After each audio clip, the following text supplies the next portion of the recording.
I just want to show you all one thing.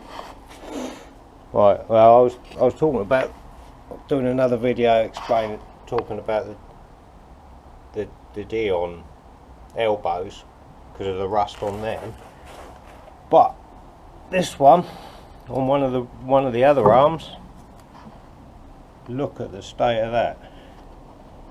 This car was still on the road when I got, wow, it had just run out of MOT literally when I got it, and that is absolutely terrifying, isn't it? So you're probably going to all run out now and crawl under your P6s checking it, but I'll be honest, I never noticed when I've been under there before. I don't know whether it's where I've been bashing it about, you know what I mean? But yeah, like I say, I don't know if it's where I've been bashing it about or what, but that is rotten as a pear.